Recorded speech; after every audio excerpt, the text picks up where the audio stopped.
Thank you for tuning in to Omni Wellness Studio, hosted by Keith Osment and Ali Rico. Through this podcast, we hope to bring you inspiration, knowledge, and strength through hearing about our experience and others that will help you win each day in life, business, and fitness.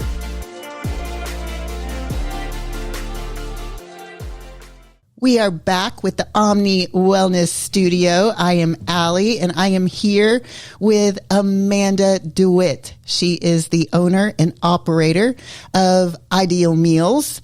She has been running this business for 7 years, since 2015. I am so excited to hear about how she even got started with this. She is an incredible businesswoman, often imitated, never duplicated. Amanda Dewitt, welcome. Hey, good morning. Good morning. Good morning. I am so happy to have you here. I'm excited to be here, honestly. This is exciting. I know. I know. How cool is this? So Ideal Meals, a meal prep company here in Rome, Georgia. It's amazing. Like, we probably got to know you 3 years ago, maybe something like that. I feel like all the years have run together since 2020, honestly. Absolutely. I feel like it's been at least 2 or 3 years, right? Yep. I know that Keith started ordering meals from you, and we're going to get into how all of that meal prep stuff works. It's amazing what you do here in town and in the other towns. That Ideal Meal Services is just an amazing thing. But I know he just started ordering meals from you, and then he was like, gosh, I can't believe that there's no other place around town that we can come and get these meals. He's like, and we've got the smoothie shop, so let's bring the meals in here. Is that about how it went down? Basically, yeah. He kind of reached out and was like, hey, I think I could sell these here. And I was like, that's a great idea, because we're only open Sunday and Monday. So yeah, people always are like, when can I come get meals? And I'm like, well, Sunday or Monday. That's about it. Sunday and Monday. That's Yeah. it. But my Spartan Bar shop is right down the road from you guys, but I think you're not there, one day a week? Like Tuesday is your day that you allow yourself and your staff to take a break, but you're there every other day doing all the behind the scenes stuff, doing all of the cooking, the meal prepping. You and your staff, y'all are busy all week long. Basically, yeah. And usually I'm in there on Tuesday doing something, trying to catch up on paperwork or getting stuff ready for the next week. So, it's not for the faint of heart, but I love it. I love my job. I wouldn't trade it for anything. And, it is what it is. I have an amazing staff, an amazing support group. So I'm just grateful. We're in a good place right now. Yeah, right now. Yeah. We'll talk a little bit about that Yeah. a little bit. So tell us how the meal prep concept works. How does Ideal Meals work? If someone were to want to place an order, like what is it? Like, for someone that doesn't even know what Ideal Meals is, what's Right. the best way that you would describe what it is? So I would describe Ideal Meals as comfort food that has been transitioned and transformed into something to be made healthier. It's healthier than fast food. When I started this, my main goal was to make healthy food, fresh food, affordable, and accessible the same way fast food is. Yeah.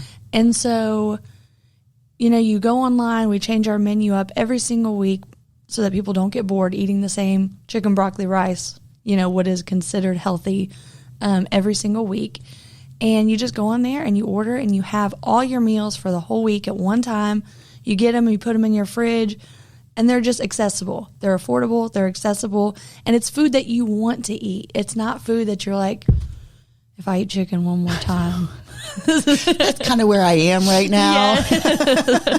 I do get more than chicken right now. I do get some beef, but yes, I know how every single day eating the same thing. And you do have this concept of what is quote unquote healthy. People do think that it's the chicken, rice, and broccoli thing, but a lot of times it's how much of what you're eating is what makes it healthy or not. Of course, the ingredients matter a ton, but the amount of what you're eating. So we were just talking even before we pressed record, your pasta dishes. oh Yeah. my God, your pasta dishes Yeah. are so good. Thank you.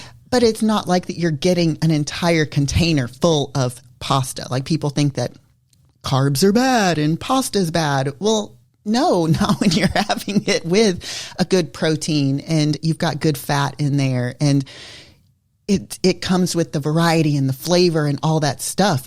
I have eaten those pasta dishes before, and by the time I'm done with maybe half of it, I'm starting to get full. Yeah. By the time I'm done, I am done, and I am so fully satisfied. Yeah. Yeah. And that's, you can't eat pasta and you can't eat tacos and you can't eat stuff that you love. And portion control of anything, too much of anything good is a bad thing, right? So. I know. That's like if I wanted to go back and get a second dish, that might be a problem. Yeah. But the fact that I am totally satisfied with the meal that I've eaten, that you and your staff have cooked, like I'm set. Yeah. I'm set. Yeah. And my kids are set. Like that's what I love about the meals too, as a busy mom and business owner myself and working in other, areas of the community. I just don't have time to Right. be cooking. And so if I can take some of these meals and just pop them in the fridge for my daughter, she feels like that she's being taken care of. I feel like I'm taking care of her. And we're also saving money because Lord knows how expensive it is to go through a fast food line. Absolutely. I Yeah. mean, or even groceries right now, or, by the time you buy all the ingredients to make something, you just, And the dishes that you've got to clean and just think about I put value on my time. what's your time worth to you? And I tell people that all the time when they ask, well, your meals are $8 and, I can meal prep at home. And I'm like, okay, well, what's your time worth to you? I mean, because mine's valuable, Yeah. And let me just tell you, I did go through. I did, because Kara asked if I would bring her something to eat the other day. Kara's my daughter, by the way. Yeah. And she was working, and she wanted me to bring her something to eat. And I hadn't done Chick-fil-A for her in a while. So I was like, let me bring you Chick-fil-A if that's something that you would want. I was shocked. This is how long it's been since I've gone through the Chick-fil-A line and gotten a meal. It was over $10. Over $10 for an 8-piece chicken nugget and some fries. Yeah. That aren't even filled up to the top of the box. No, absolutely not. They're notorious for that. I was surprised though. So to know that I can get a nutritious meal for $8 is that to me, and not have to clean up. Yeah. Yeah. That's just awesome. Well, that's the goal. People go online then and they can look at your menu and they can place their order because it is a pre-order thing. Right. Right. And then they come on Sundays and Mondays. Yeah. And that's when they pick up. For and the I've, whole week. I've seen people walk out of there with grocery bags. Oh, yeah. There's some people that come with and they'll have 3 or 4 bags and they're like, we don't cook anymore, so I don't know what's going to happen if y'all aren't ever here. How many meals would the people that really just go for the gusto, how many meals would one person walk out with? We have a few local doctors and stuff that, they don't have time and they pretty much order every single meal. And so I would say they order probably about 60 meals a week. Yeah. Yeah.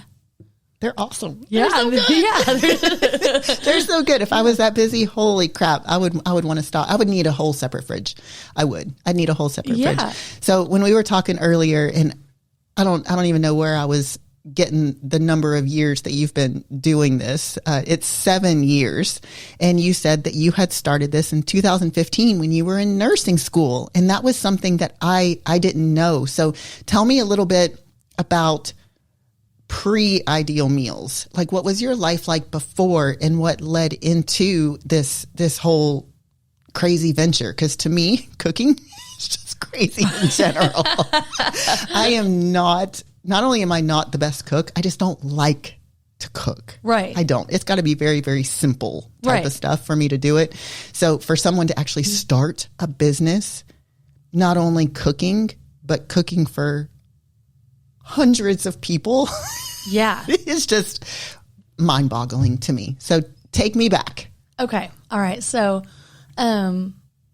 entrepreneurial wise, I think I've always wanted to work for myself. I've never really been happy working for other people. So before, I think anyone that's one of those things I've been thinking about a lot myself. Like if you had asked me what I wanted to be when I grew up, when I was little, I really couldn't tell you, because the idea of, I don't know, even as a kid, exactly, it just didn't feel right. But yet you could ask my sister and she's like, not even joking, I want to be a nurse. She knew it. That's what she ended up being. Another sister, she's a teacher. Another sister, she's in, the corporate America world. Yes. They love it.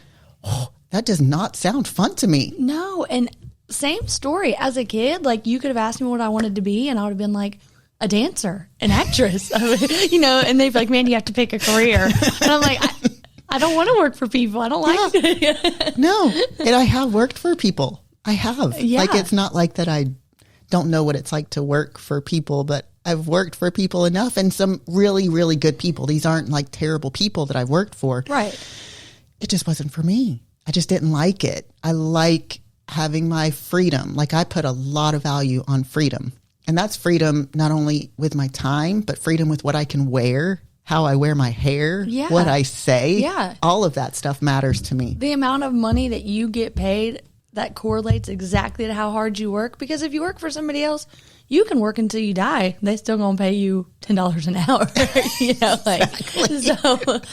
But I know as an entrepreneur, if I work A, B, C, D, E, F, G, I'm gonna get paid A, B, C, D, E, F, G, and that's priceless. Honestly, Yeah. you get what you give, but And you then- don't get that when you work for somebody else. No, I feel so much more fulfilled working 2 and 3 times the amount that I would work for somebody else.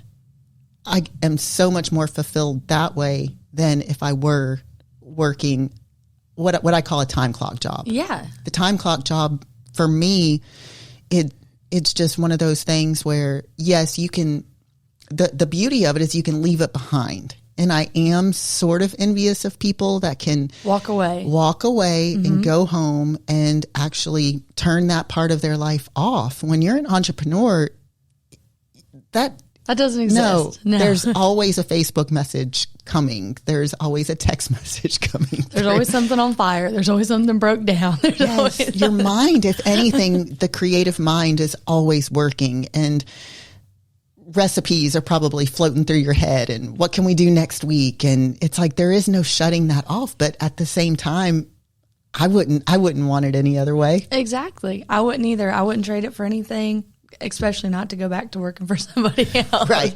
And it does consume you, but I feel like if you channel it and you learn how to let it consume you positively, there was a time when I started this business that I didn't understand how to regulate work and life. And that was a big transition. But as it's progressed, I'm learning more and more how to regulate it, how to make it so that I still have time for myself. And I can't imagine working for somebody else. I just can't. You brought up a great point, not letting it consume you, like being able to channel that energy, because if you do let it consume you, it will exhaust you. And when you're exhausted, it exhausts the people around you. Mm-hmm. And you've got a family, you're a mom, you've got a social life, and you not being able to, or you being able to channel that energy and turn things off when you can turn it off, I'm sure has helped enhance the relationships in your life too. But in the beginning, I can totally, it's exhausting. It was everything. It was everything. But we wouldn't be where we are now if I hadn't have done that. Exactly. But boy, it was some rough years. So you were in nursing school then is that when the idea came to you? Yeah. Or did you know that meal prep was going to be the avenue that you went down? No, before nursing school, a little bit of backstory, I owned a dance fitness business in town called Dance Fit. So when I had my daughter, I started teaching like Zumba and things like that. It became super popular, a huge following. And I was like, why am I getting paid this much amount of money to teach all these people when I could do this on my own and, get paid, way more. I could make this a career, So I started a business called Dance Fit, and it was awesome. There would just be like 70 to 100 ladies in there just dancing every single night. It was based on like all kinds of like Pilates, bar, dance, fitness, hip hop, Zumba, it was all kinds of. Would you do the choreography for that? I did all the choreography. Yeah. Oh my gosh. Yeah. And that's what I loved about it. I could use my creativity. This is what's so crazy is I just love you. Yeah. I do. But we have totally different interests. Yeah. Like, I just could not imagine not only cooking, but coming up with the recipes. I could not imagine dancing, much less coming up with the dance moves. Yes. Yeah, I love you. Yes. I just want to be creative in any part of that I can. Yeah. Yeah. So, that's awesome. So did that for a long time, and then I got accepted into nursing school, and I kind of just had to make a choice at that point. I was younger, I didn't know that I could do that or sustain that for a long period of time. So I was scared. And so was nursing sort of a safe thing for you? It was. Like what made you go the nursing route? It was all about being, it was all about safety and the security feeling of secure. It. Yeah. Knowing you would have a job. Yeah. Like no matter what, like if people stop dancing, I can still go. Right. So I had to give that up. To be able to go to nursing school. And then I was just kind of left with like I don't have any way to make any money now. I was still teaching at gyms and stuff like that, but that wasn't enough to support myself. And so I was literally laying on my couch one day, and I had been meal prepping for myself. This was pre-meal prep era. Like, I think the only meal prep company that existed at this time was maybe Clean Eats. I remember that. Yeah. It wasn't a thing yet. Right. Nobody had ever done anything really like this. And I was literally just laying on my couch, and I was like, man, I wonder if like people at the gym would want some of their meals prepared, because I knew a lot of people that come to my classes, were busy moms, teachers, nurses, and they all had the same issue. Whenever we talked at the gym, the issue was, I can't eat well. I don't have time, And I was like, I wonder if I could do this on the side, still teach my classes, go to nursing school, and it would get me through. Yeah. So I kind of went to the gym that day. I had a class to teach, and I started talking to one of my good friends that was another instructor. I said, hey, what do you think about this idea? I was like, this really just literally popped in my head. And I kind of Googled it, and I was like, this doesn't really exist, And she was like, I would buy it. And I was like, well, all right. Here we go. Yeah.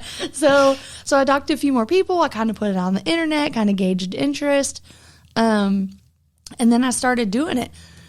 Let's get this over with. Did I start it in my house? I did. Did I know that was illegal? No, I didn't. Well, I think that's how most people start, though. And then it just evolves into, okay, we've got to take these next steps. I mean, we know my Spartan bar business, for goodness sakes, started in my kitchen. Yeah. And now I've got a place that I make them. But in the beginning, you've got to start somewhere. Yeah. And I really didn't, because I hadn't worked. I really didn't know that I was doing anything wrong until I knew, and then once you know better, yes. There is no going back. Right. And so, I was in nursing school, and those people kind of saw what I was bringing in, and they were like, hey, can you do that for us? And I was like, I guess. And then their family was like, hey, can she do that for us? And then at some point it just got to be out of control. And I was like, this is like a real thing. People need this, and I didn't really know that. And I love it. I love doing it. I love coming in here. I love creating the recipes. I love cooking. I love people writing me being like, oh my gosh, this is so good. I can't believe it's healthy. You know what I mean? Yeah. It just turned into this snowball of people that told their people that told their people. And I was like, hey, this is pretty fun. I can roll with this. I love that. Yeah. if I were one of those people, I would have been like, yes. Yeah. I was like, can you do that for me? Yeah. Can you do that for me?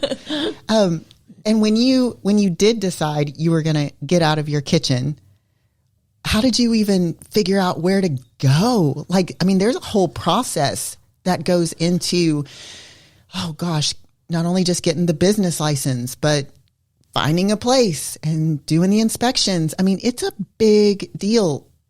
People just don't understand. They think that they can just start a meal prep company out of their kitchen and it's just going to take off and Right. it's going to grow and you're just going to continue to keep that up. But no, like we just said, once you know better, you got to do better. Yeah. Yeah. Starting the business was probably the scariest thing I've ever did because I had a nursing degree. You know, I didn't I finished school. I didn't need to start this business. I could have went off and got a nursing job and lived a normal life. Went home. But something inside of me knew that that's not what I was supposed to do. And so I literally saved all the money I had. Didn't take out a business loan. I was like, if I can just find a small building with a small kitchen, like, you know, and sell a few hundred meals, you know, that'll support my family. I can pay my rent. It'll be fine. I'll have, you know, it'll be great. Yeah. So just the right building at the right time just kind of happened for the right price, just happened to be available. Actually, where you make Spartan bars now. Isn't that wild? Yes. And as soon as you said it, I was like, that's exactly what happened to me. It was the right building at the right price at the right time. Yeah. Like I remember telling you, hey, I'm ready to get a place. Do you happen to know of any place? And you were already in your big building by now, for a couple of years, I think at that point. And you were like, actually, I think that our old space is about to become available. And you were on the phone with the realtor at that time. And I mean, within the day, like I had something in the works. So I truly believe that things happen when they're supposed to happen. If something hasn't happened yet and I start getting frustrated and I'm like, why has this not happened? I'll tell myself I'm just not ready for it.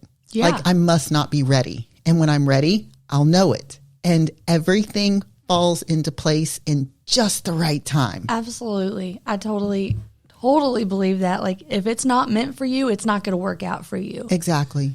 And so every time things don't work out for me and I'm thinking about throwing a fit and I'm like, that might have been more trouble than I needed. Mm-hmm. Oh my gosh. Yes. I've told Keith many times. I was like, this is actually quite a blessing that this didn't happen the way that it was supposed to happen. Or if I do get frustrated with something, we'll tell ourselves that too. We're like, this might have been more trouble if we had tried to force it. Yeah. So let's just try to embrace where we are and just let what's supposed to come to us. Yeah. And make the best of, you know, I'm like, maybe there's something here that I need to make better before I'll be ready for this. Mm-hmm. You know, so you kind of evaluate where you're at, what you're doing, and how you can make that better to be ready to progress into the next stage. Right. Because if you try and go too quickly, then you're going to have some things down the road that you just might not be ready for. Absolutely. So take things as they come. That's probably one of the biggest lessons I've learned being a businesswoman, entrepreneur, is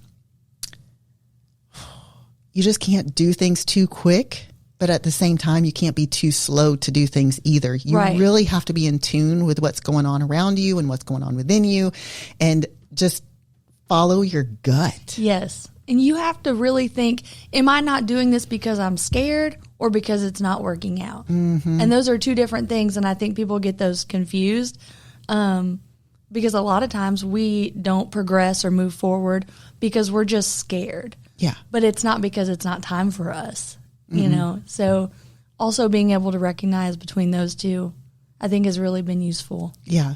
I have to really ask myself sometimes, why am I not moving forward? Is it because I'm scared or because it's just not the right time? Yeah. And I will really, what I call play the tape forward. So what if I went ahead and moved forward with this? Mm-hmm. What kind of problems could I see down the road? And here lately with me, with my bars, you know, I've only got 5 ingredients that I work with. So if I'm seeing a supply issue, and that's been my biggest problem with my bars over the past couple of years, certain things, and thank God it doesn't happen all at one time, and thank God everything just seems to fall into place when it needs to fall into place. But I've been really scared sometimes. I'm sure. I'm like, I can't get this particular product in. What's going to happen? Oh my gosh, this is the end of my business. Like I have doom and gloomed myself so many times, but going back to, am I not moving forward out of fear, or it's just not the right time? I've got other things that here I am would be wanting to do, but I'm like, okay, if I can't even get this product in though to do my base bar, how can I even think about moving forward with something else? Right. So I do think about, I play the tape forward. I'm like, this is probably just a blessing. As soon as I get this in though, here's the thing. As soon as I get that product in and I feel like it's stabilized, then I've made the deal with myself. You got to move forward. Right. There is no more blaming a supply chain issue. Yes. And it's time. It's game on at that point. Yeah. I mean, that's all we can do. And I truly believe, like, when things are meant for you, they do fall into place, but you also have to be in the mindset where I'm going to push to make this work. And if it doesn't work, it doesn't work. But if it does, then I'm ready for it. Right. I love that. Yeah. I love that. So getting started early on, you've got your building. How in the world did you find a staff? Like, how did you find people that aligned with your purpose? Because I'm sure it got to a point to where you were like, I can't fulfill all of these orders myself. Like, how long did you go just doing a couple of 100 meals a week before you knew you had to bring someone else on? It took a lot longer than I would like to admit. Because it's hard. It is hard because people just think, oh, well, you just go hire someone. It's not like that. In the beginning, maybe it is because you just need the help. And then you learn very quickly that not everyone's aligned with your purpose and your energy and how you like to run things. Right. You learn those lessons real quick. Right. For a long time, we did it by ourselves. And we always said, I wish there was a manual on how to start a business, because when I tell you, there was the craziest shit that would happen every single day. I remember we ordered our oven, okay? We got in the building, we ordered our oven. This Freightliner comes and drops this oven in a wooden crate right on the front porch of that, the front porch. And he was like, well, y'all have to get it in. I can't do that. And I was like, did it fit through the door? No. I know the size of that door. Yes. We had to crowbar this crate open, find somebody. We found a random man with a trolley to help us. Like, it was like, and it was just stuff like that, like day after day after day. And nobody tells you how the steps, or how if you apply for your business license, you have to make sure you have enough parking spots to get this permit and this permit. And you're just out here willy-nilly. Like, yeah, you're just winging it. Yes. And there were just... I used to say when I was getting my business license, I was like, I think they are determined to keep people from getting business licenses with all of the red tape that you've got to cut through and the hoops you've got to jump through. It's like there is no manual for it. No. I mean, it was like you've got the basics of what you need to get your business license. But then when you start going through those steps, it's like these little nitpicky things that I'm like, you just don't want me to get a business license. You just don't want me to do this, do you? And that's what the guy at the business license office, God bless him, he didn't know what our business was. And so he was like, I don't even know what permits you need. Because nothing had ever been done like that. He's like, Are you caterers? And I was like, No. And he was, are you a restaurant? No. And he was like, I don't know. I don't know who to call. And so it took us so long. Like, we had talked to the health department, the Department of and we had talked to everybody before they figured out who we belonged to, what permits we needed, what licensing we needed. And it was just a cluster from the very beginning. And well, I cannot thank you enough because you helped pave the way for when I got my business license. I knew a little more who to go to and who to go through because you had already done it. Yeah. You had already done it. So you're like a pioneer. Oh, I like No, it was stressful, and the business license guy was very stressed out about it as well. Is it the same business license guy that's there now? I think so. He is so funny because he didn't really know who I belong to either. Yeah. And he's such a supporter of women in business, just in the town. You can just feel it. Yes. And he does want to see you succeed. And I feel like he's excited when I walk in. Like he just really enjoys his job. You can tell. Yes. So I can actually picture him sitting there being like, I don't know what to do. Yes. And he was calling all the women office. He's like, do you guys know what to do? And they're like, no. I actually have to go down there here in the next couple of weeks or so, or something like that. So yeah, it's that time of year. Yeah, I'll be seeing him again, and he'll have that same smile and that same excited look. Like, how are things going? They're going great. So yeah, as far as staff, we did it by ourselves for a long time because honestly, we thought we could handle the volume, we could handle the cooking until we realized we were staying there until like 3 a.m. back at 6 a.m. And we did that for maybe a good like year and a half, 2 years. Wow. We would bring in people like here and there, but like you said, finding people who care as much about what you're doing as you do, I mean, that's impossible. Just, it is. You know, the same reason. Just the nature of the beast. Absolutely. I mean, it's not their baby. It's right. It's just not. Right. So after going through a few people, I was like, just forget it. I'll do it all myself. And then it got to a point where we have to have another building. Like this is not working anymore.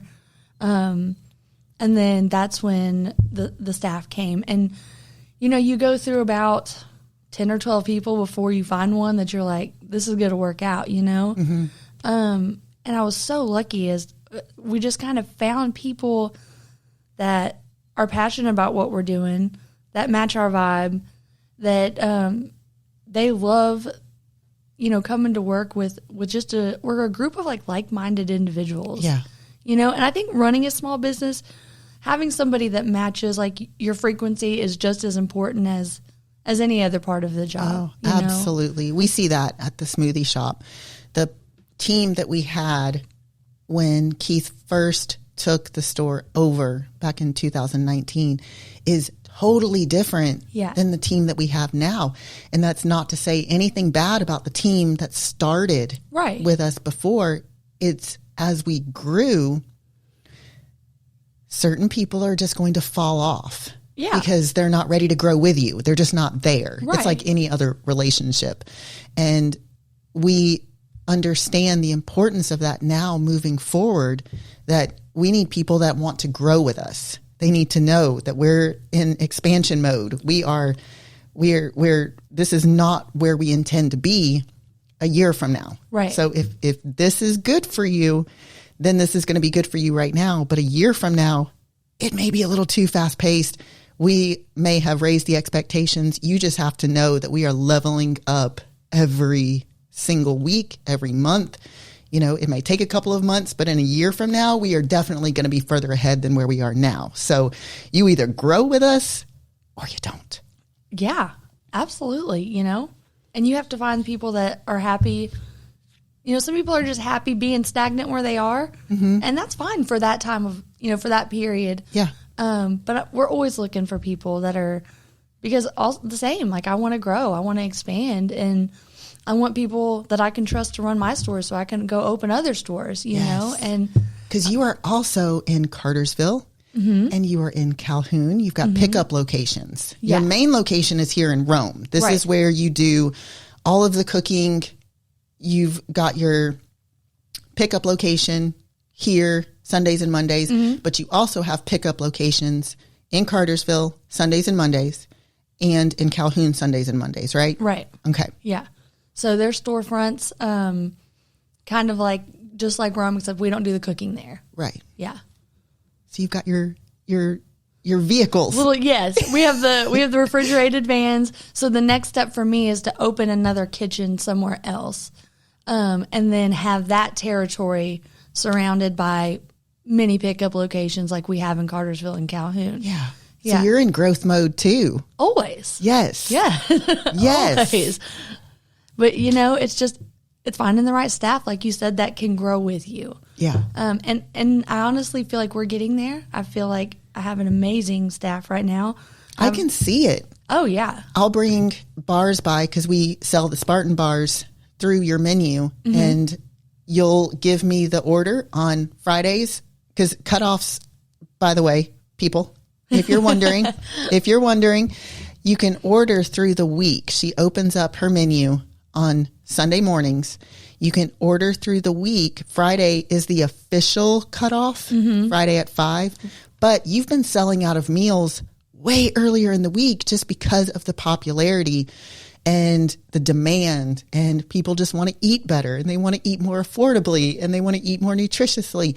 That some of these meals are being cut off earlier in the week just because, like what we've talked about, there's only so many of you. Yeah. And you've got to be able to plan and prepare. So if you want to order, go to her website. I always use the idealmealprep.com. I don't know if you've got a different, I always use that one when I make posts on social media, but you can take a look at the menu. Again, it's a different menu every single week. She's got breakfast items. She's got regular entrees. She's got desserts. We've got the Spartan bars on there. But anyway, she'll give me the Spartan bar order on Fridays, and then we make our deliveries on Saturdays to her. And walking in there, it is like a well-oiled machine. They're back there cooking, they're plating, they've got their fridges. I mean, I don't even know how many refrigerators she's got. They're already mostly stocked. Yeah. And they're just plating food. And, you know, I've been doing business with you for 2.5 years. Is it 2.5 years? Like I said, all the years, oh my gosh, all the years they've just run together since I've lived in Rome. We moved here 3 years ago. So yeah, 2.5 years. Holy crap. I know. It's been a long time. Holy crap. But the vibe is even different, like as I've come in. Yeah. I mean, I remember the days where you would be there until midnight on a Friday night, on a Saturday night. Now you're out of there by like 4 or 5 o'clock maybe. Yeah, we try to be. And which is a huge deal, because there were times where you were there until, like what you had said earlier, until after midnight, and then you were back at 6 or 7 o'clock the next morning. Right. And going back to what I said before, where I've had to learn to be able to function with my life and my business, you know, that has also incorporated why we have the cutoff limits now, because I'm not willing to burn out my staff. I'm not willing to burn out myself. And I'm not willing to sacrifice anybody's mental health that works for me or my own when we could be prepared and order earlier than Friday at 5. and I could be better prepared. My staff can be better prepared. I don't want to cut things off before then, because I understand people get paid on Fridays. Sometimes, you know, you got to wait till then. You know, who hasn't lived payday to payday? We all have. But there is only so much that I'm willing to. It is a luxury. Yeah. I mean, if you really want to think about it, it is to have, to be able to afford, or, you know, to have that, that, I don't know the word I'm looking for. I hate to use the word luxury, but to put that as a top priority, I guess, to have someone do your cooking for you. Yeah. And to be able to go pick it up and to be able to have it through the week. I mean, you know, you can't expect to place an order on a Friday at 4:55 and get what you want. And get a pasta dish. No, it's not going to happen. I love that you brought up the mental health aspect of it. I was thinking earlier, again, our minds are constantly going. And usually a lot of my thoughts happen when I'm training in the morning or something like that, or when I'm done. And I was just thinking about the differences between women in business and men in business. And, you know, Keith, very, very, very action oriented. Just go for it, go for it, go for it. And I love that about him. For me, I'm a little more intuitive. Right. Like what we've just talked about. Right. Opportunity has to present itself. I'm a little more deep feeling. And I was really thinking, like, that's what makes us a good team is that he is the action oriented person and I am I know it drives him nuts sometimes when I'm like, we just got to take it one step at a time. But that goes back to the mental health aspect of it. I am very aware of getting burnt out. Mm-hmm. And I think, I hate to draw the line between men and women, but women do tend to be more intuitive. I think most people would agree with that. We do tend to follow our guts a little bit more. Mm-hmm. And men do tend to be very driven, very straightforward. And sometimes that can burn the people out around them because they're expecting everyone to be at that level that they are. Where women, we can be very strong-minded and very strong in our drive.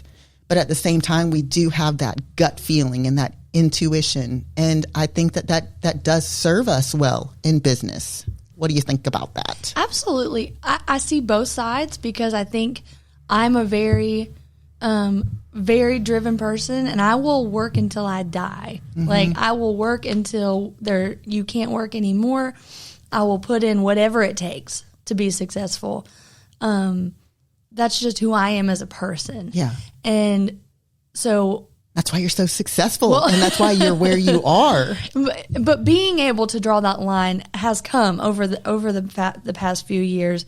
And it's just as important, being able to recognize when your staff needs a little pick me up, when it's time to buy lunch that day, or when it's time to tell everybody how great of a job they're doing, or even just little things. Like I make a point to give every single staff member that I have a birthday card, and I make everybody write in it for every birthday, because to me that's important. Like they're there, they're there supporting my dream, just like I said, I don't want to work for anybody else. Like they're doing exactly what I don't want to do for me. Right. I've often thought of that myself. I'm very careful when I see memes out there that'll say,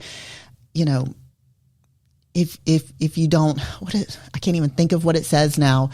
If you don't work to create your dream, then you'll work for someone to create theirs or something like that. And even that just rubs me the wrong way because it takes so many people to make this world go round. It does. And there are some people that want to work for themselves. And there's some people like my son that don't. My son, I'm telling you, I've got two totally opposite children. My son wanted nothing to do with the college life, technical college, get me a degree. And a job and get out of here. And a job. He will work for an attaboy. He will work for an attaboy. My daughter, on the other hand, God bless her. I wonder how she's going to do because I do see her as an entrepreneur. Right. I do. Right. I look back at Facebook memories and I see where she's always got some sort of business idea, and she was always so good at that. But there are some people that just don't want to work for someone. And there's other people that are like, just let me get some benefits, a paycheck, and an attaboy. Yeah. And it takes all kinds to make this world go round. Absolutely. Not everybody wants to be an entrepreneur. Not everybody wants to work for themselves. And I get it because there's plenty of days when I don't want to. And that's fine because it, like you said, it takes everybody. Yeah. And every member, everybody that works for me is important to me. They're there because not only do they need a job and a paycheck, but I try to make it a positive environment. I try to make it somewhere where it's not like hell to go, I feel like I worked for a physician locally for 2 years, and when I left, I don't think he still even knew my name.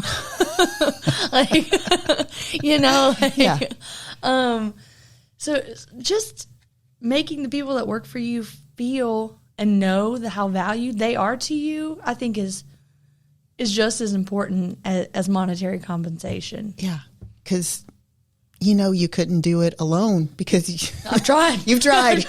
You've tried to do it alone. Yeah, and so understanding, like back to the trail ride we went on.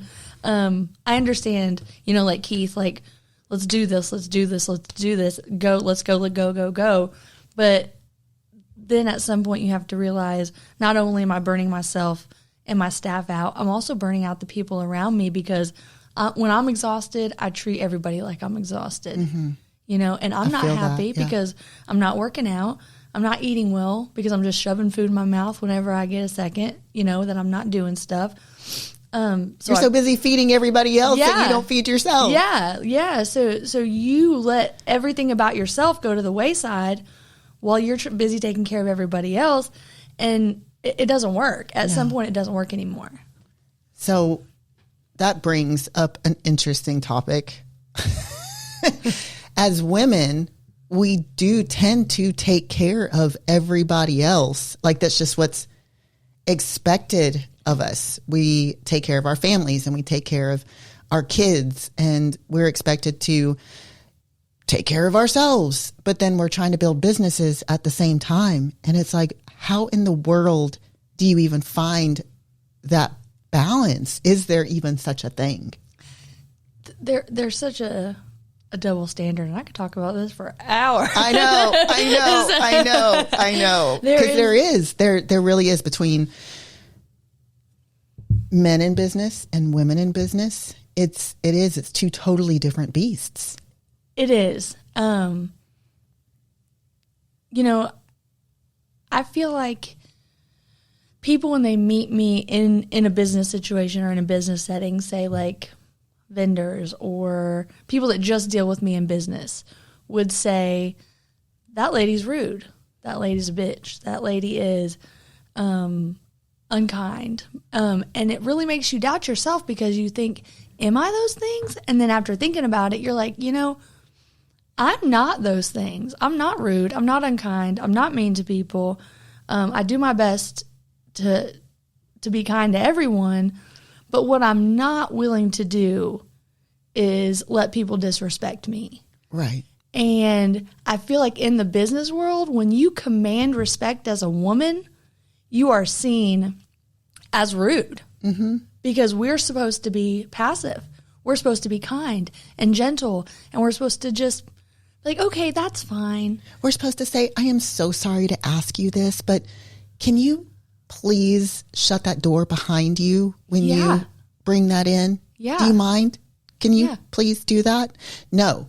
I need you to shut that door, please. You can say please, but if you say something in an assertive way, it is often perceived as being rude. I told someone at the smoothie shop, this guy, I don't even know what he was there for. I hate to throw the refrigerator guy under the bus because he's like the nicest guy ever. But I think I'm not going to throw the refrigerator guy under the bus. I think it was someone else. So I don't even know who it was. But he started walking behind the counter. And I was like, excuse me, can I help you? Like, he didn't identify himself. It was just me and another girl that was there. He didn't identify himself. He didn't have a badge on. He didn't have anything. He's just walking behind the counter. Right. And I said, excuse me, can I help you? And he's like, oh, well, I'm just here to go do that back there. I was like, oh, okay. I just wasn't sure. He went and told Keith. Something about, I don't know, that how I talked to him, or that I was like a gatekeeper or something like that. I don't know what it was. And I'm like, well, what else do you want me to say? You're just walking back here. Like, I'm not just going to let you walk back here. Yeah. But yeah, that was seen as being, I'm like, what else was I supposed to say? Like, if that were Keith saying it, it would be normal. But the guy probably would have identified himself. Right. He would have been like, hey, I'm here to service this, that, or the other. Keith would have been like, okay, cool, man. You know. Yeah. But with me, he's just like, I'm just going to walk back here. I was like, no, that's not really how it works. Yeah. I read this thing a few months ago, and I actually got to use it in a situation. I can't wait. I know. A man told me he was, one of my vendors was transitioning, and I was getting another vendor, and the old vendor, while introducing me, said, she can be a little intimidating.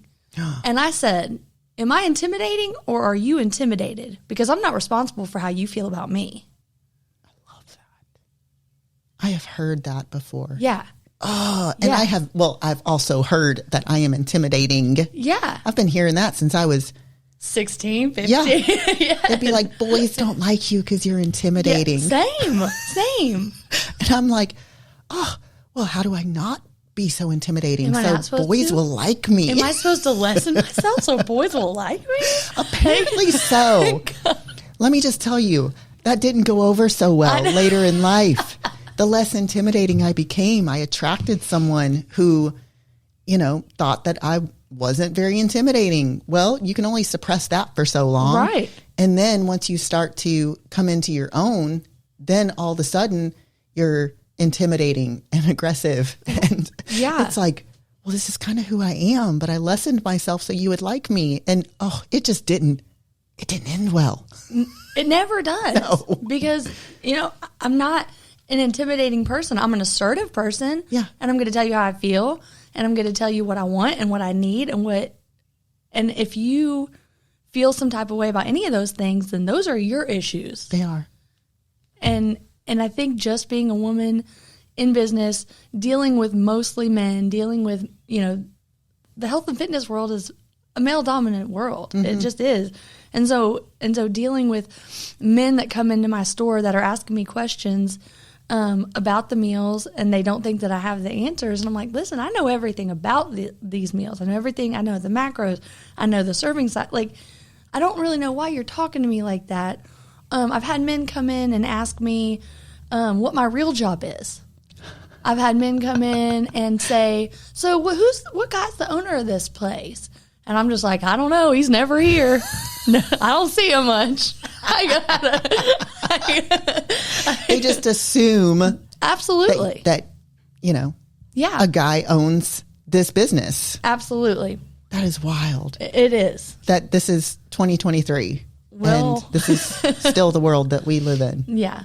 Yeah. So it's been a wild, it's been wild to just see because, you hear stuff like that and you're like, that it happens. But when you're in the middle of it and you tell people stories of stuff that has actually happened, you're like, people really feel that way? And I'm like, all the time. Yeah. And so you have to fight to get the respect you deserve. And that's where you're seen as, unkind or rude or whatever, a million other names. But I'm never going to stop fighting for myself or for my business or respect because I deserve all those things. Yeah, you sure do. Yeah, and everybody does. Set an example not only for other women in town. I mean, I'm one of those women, for goodness sakes, who just talking to you and you don't even, I'm not trying to pick your brain, but just in our talking, you'll say certain things that I'm like, yeah, like I need to do this. Like it's okay to talk this way and be clear about what it is that I need. And there's nothing wrong with that. And if they have a problem with it, that's a them problem. It's not a me problem. Like there's so many just in these little snippets of conversation that we have when I do drop off on Saturdays that I take with me. And it's so valuable to me. But not only are you setting that example for women like me, but you've got a daughter. Yeah. And you're setting the example for her. And she's so awesome. She is so awesome. How old is she? She's 14. 14. Yeah. And she don't take no shit from nobody. Like, she's just the coolest kid I've ever met. And I'm like, I don't know what I did, but like, she's going to be okay. Yeah. You just know. Yes. You just know that they're going to be okay. Yes. And I'll see that from my own daughter. Yeah. And I'm just like, holy crap. Like she's saying and doing the things that I wish I was able to say and do at her age. Right. And, like Braylee's in middle school and I'll drop her off in the mornings and we'll listen to our hype songs and she'll go in there and she'll just be like, this boy tried to talk to me, and I was like, I know you've been talking to other girls. And, most middle school girls, all they want is attention from boys. And, yes. But no. Like, she was asked by, like, boys to go to the dance with her, and she's like, nah, I don't like, not for me. Yeah. And she's kind, and she's brave. Like, I could have never been that way in middle school. In middle school, I was like, somebody like me, please. I know. I was, oh my gosh, so cringeworthy when I think back. But that's just how I had to be in order to get to where I am. Like, grateful for her, but grateful for where I am at the same time. Yeah. No, I love hearing how a lot of these girls today, like I've often said that Kara and I are the same spiritual age. Yeah. I've said that. I'm like, I feel like that we are spiritually growing up together. And sometimes I just have to look at her and I just have to say, look, I am talking to you as a human being right now, not as your mom. Yeah. Like, I know that you think that I should know more about this topic than what I do, but I'm learning right along with you. Like, I'm growing up with you. Yeah. Yeah. And we're raising empowered women, Yeah. you know, and that's something that I don't feel like that we were probably the way that I was raised. I know wasn't to be like a strong, empowered woman. No, it just wasn't the time. No. Just generationally. Absolutely not. It just wasn't the time. So we're also, like you said, you know, we're changing our mindset along with also teaching these young girls that it's okay to say no about things. It's okay to have your own opinion about things. It's okay to feel uncomfortable, to not do things that make you feel uncomfortable. Mm-hmm. And we weren't taught that. No. And I love it. I know. I'm here for I do it. too. I am too. I'm like, you don't have to do anything you don't want to do. I don't care if they're family or not. Yep. I don't care if you've known them for forever. I don't care what they feel like that you owe them. Yeah. You owe them nothing. You owe no one nothing. No. Yeah. And if your gut says something's off, then follow it. Yeah. Yeah. I love it. I love it. All right. Well, let's do just a little recap here. If people want to check out your menu Okay. for this week, because it's Tuesday, so this is going to air on a Monday. Okay. So let's pretend like it's a Monday. Okay. All right. So someone wants to go check out your menu. What would they do? They would just go to idealmealprep.com, or you can go on our Instagram or Facebook page, and there'll be links all over. There'll be links on Facebook, Instagram. On our website, there's an order now button. You just click that and it takes you right to the menu. Awesome. Yeah.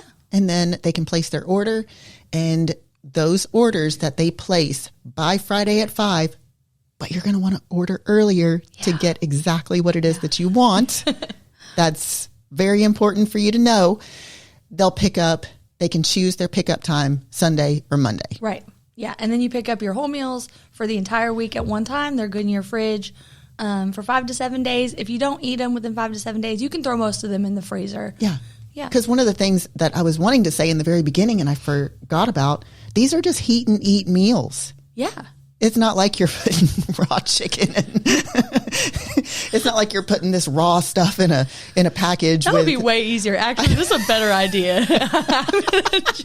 Just pop this in the oven for 45 minutes at 375. No, these are actual heat and eat meals. We just will crack the top of it and we'll put it in the microwave, depending on the power of your microwave, for a minute and a half, 2 minutes, something like that. Stir it up. People stir it up. Like, people ask us all the time, how long do I put this in the microwave for? It's like, start off at a minute. Like, I don't know your microwave power. I don't know. Because Lord knows you've got a tiny microwave. It's going to need to be in there longer than a minute. But the one I've got at home, put it in there for a minute and it's burning my mouth. Start off at a minute. Stir it up. Just use your best judgment. And that's what we give the instruction sheets, and it literally says warm for 1 minute, stir, repeat until heat. Gosh, my stepmom, she will say at a restaurant, she wants to see the wisps of steam coming from the plate. I swear to God, she says that. And we're just like, oh my gosh, we do not know her. We don't know her, but that's what she wants. She wants it steaming hot. Right. I would like to be able to eat it right away. I'll say, I don't want my food steaming hot. No. I want to eat. So just use your best judgment. But these are heat and eat meals. They are delicious. Again, you can get breakfast. You can get your lunch and dinners. You can get desserts. They have keto options. They've got just regular, everyday Spartan bars. We have Spartan bars. We got the Spartan bars on there. Yeah. And we do the different flavors every once in a while. Reese's Pieces seems to be the go-to here I lately. Like 5 just for myself this week because I so love it so much. They're so good. But usually we just do the original bar and then we'll switch it up every once in a while. But I love the desserts. need some brownies. Yeah. I've been like, she's going to end up finding like little sticky notes like underneath her door. This brownies. If you have the opportunity to try either the blondies or the brownies, they're so freaking good. I love them. I love them. But so you can go to idealmealprep.com, check out the menu, go ahead and get your orders in, give her a try if you've never done it before. If it's been a while, it's time to get back on the Ideal Meals horse. You can also pick up at Spartan Smoothies. You can also pick up at City Blends in Cartersville. Spartan Smoothies in Rome. Pickup location in Calhoun and in Cartersville. And then here in Rome. Yeah. Did we cover it all? I think so. Yeah, I think we did. Yeah. All right. Well, thank you, Amanda. Thank you so much for coming in. Thank you for having me. Love talking to you. I always enjoy talking to you. And I'm sure we'll talk again this Saturday about random stuff. I know. We never know. All right. We will talk to y'all next week. If you got value out of this podcast, go ahead and leave us a review. We would absolutely love it. Until then, have a great day. Have a great week. Thank you for tuning in to Omni Wellness Studio, hosted by Keith Osment and Ali Rico. Through this podcast, we hope to bring you inspiration, knowledge, and strength through hearing about our experience and others that will help you win each day in life, business, and fitness.